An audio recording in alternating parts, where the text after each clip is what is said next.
speaker today is Tom Baker. Now, he's spoken here many times before, so we know Tom. We know him as a professional counselor, as a teacher of A Course in Miracles, and former Catholic priest. But you know, he doesn't do any of those things here. When he's here, he usually serves as speaker. So what kind of speaker is he? Does he convey the message to the audience? Does he convince the majority of the audience to accede to the hypothesis he propounds? Aristotle, in his discourse on rhetoric, offered several different modalities or techniques by which one could appeal to an audience. One is logos, logical reasoning, persuasion by pure logic, and the question would be, does your conclusion derive logically from the facts? One is ethos, which is the general credibility of the speaker, basically convincing people by means of the speaker's reputation. One would be pathos, appealing to the emotion of the audience, so the audience just feels that something seems right because it awakens an emotional response. And one is kairos, the choice of the exact opportune moment to make a point. In other words, timing is everything. Now, you're welcome to try to apply any of those heuristics to Tom while he's speaking, but I'll tell you right now, it doesn't matter which one you pick, because he bats 1,000 on all of them. Please welcome our friend, our brother, our teacher, Tom Baker.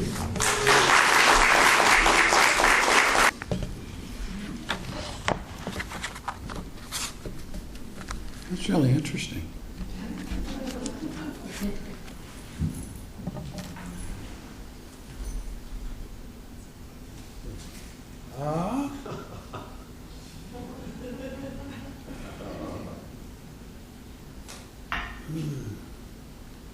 Water.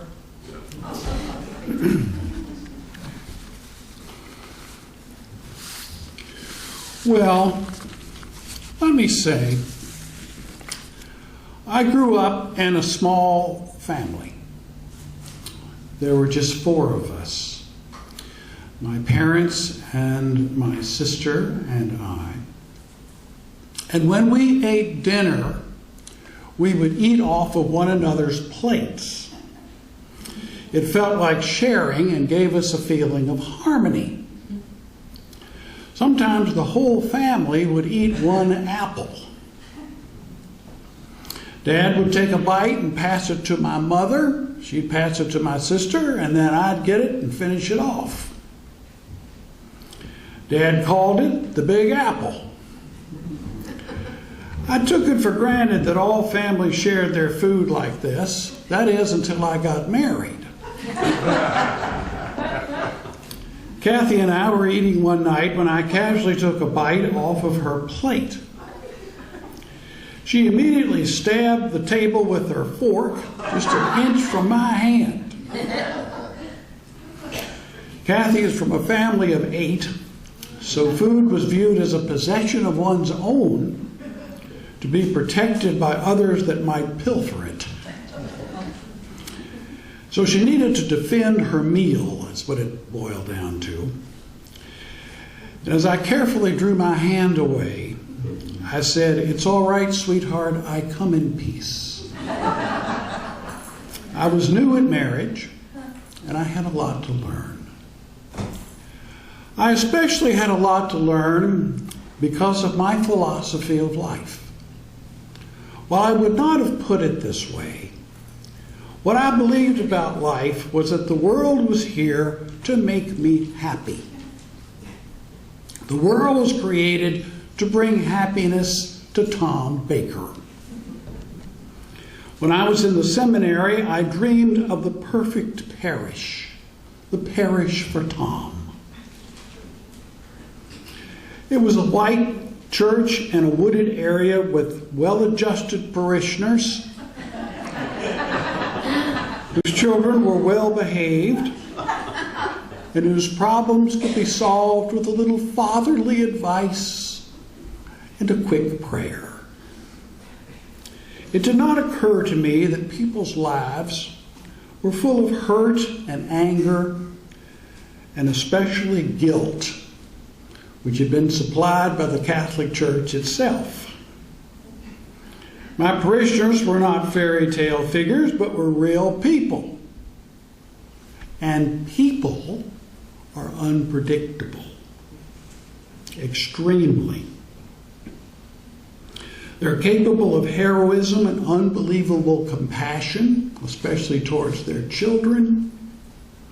But they're also capable of mayhem, addiction, and a great deal of attitude. The human race was more than I had bargained for. So for this and several other reasons, I left the priesthood that was not making me happy and went to marriagehood that I thought would make me happy. Kathy was my dream come true. She was there to make me happy, along with the rest of the world. To ensure that all went well, I wrote down some guidelines for her to follow. I call these the Catechism of Marriage. It covered laundry, food preparation, social demeanor, sexual expectations, and conversational suggestions. When she disappointed me in all of these areas, I pointed it out. And she turned out to be a person, just like my parishioners. She was hurt, angry, but not nearly as guilty as the Catholics.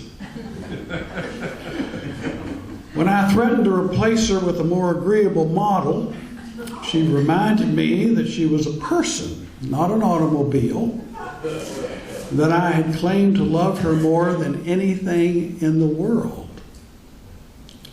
My Catechism of Marriage had included everything but love.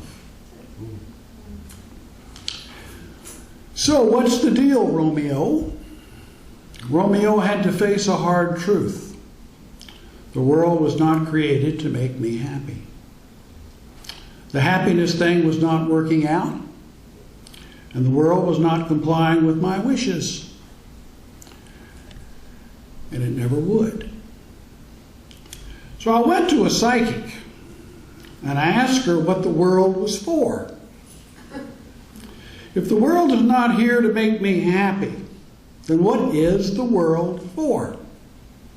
And she gave me an answer.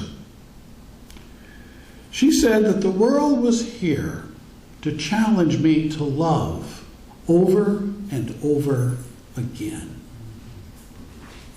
So no matter what happens or who I meet, the challenge is to love. And those I expressed the most love for would be the most challenging to really love. Why is that? Because the people I loved most were the very ones that I judged the most harshly. My parents, my best friends, and yes, my wife. Closeness invites judgment. Intimacy invites condemnation. When I got home from seeing the psychic, my wife asked me how it had gone, and I said, "You're my greatest treasure, and you're my biggest challenge." So what do? I ask her. And she produced her Catechism of Love. It was short. 3 things to do. Be curious about who I am was the first one, who she was. Be curious about her. The second one, love what is different about me than you. And the third, never criticize me. I'll do the same for you, and our love will grow with each passing year. Now, after 27 years, it has been relatively easy to be curious about who Kathy is because she is so mysterious about herself. Unlike me, she does not think the world would be interested in her every thought and notion. So I have to dig to find her. But I have dug up only diamonds. Loving her for what is different from me has been harder. I'm a bit of a narcissist. I keep wanting to clone myself in Kathy. And Kathy is very polite about it. She says she would make a very odd Tom Baker. And the world is better off with just one of us. Alan Steele used to say, I can only take so much of Tom Baker. It's true. And finally, the criticism. No criticism. I thought that was going to be harder than celibacy. But it's been a revelation to me. I thought it would be impossible not to criticize her. But it's been the easiest thing in the world. It's been the easiest part of her catechism. Because everything about her has a logical, or at least a reasonable, explanation. I need only ask, why do you want to dye your hair teal? She says it's because it's my favorite color. Okay. What's there to argue about? What's there to criticize?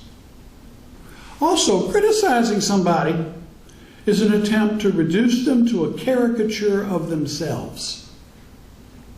And criticism is the opposite of curiosity. You see, I've thought about this. It's easy to think clearly about loving a person when they love you. That's as simple as it gets. Now, Lloyd started by saying, love God with all your heart and all your mind and all your might, and love your neighbor as yourself. Well, I would say that's true, but there's a prerequisite. And the prerequisite is that we must forgive our neighbor first for being who they are. We want so much for the world to be like ourselves. But that would be, as my wife said, a little much for the world. I think that if we can forgive, even as we try to love, we will come to a place where finally we are not only at peace with ourselves, but at peace with one another. That is so important. We say, well, that's never happened. And I would say, oh, yes, it has. There's a mother and a baby in the back row there. It's happening now, right this minute, with those two. It's happened for me for 27 years. It could happen to all of us. Because it is all of us. We are one with one another. Thank you.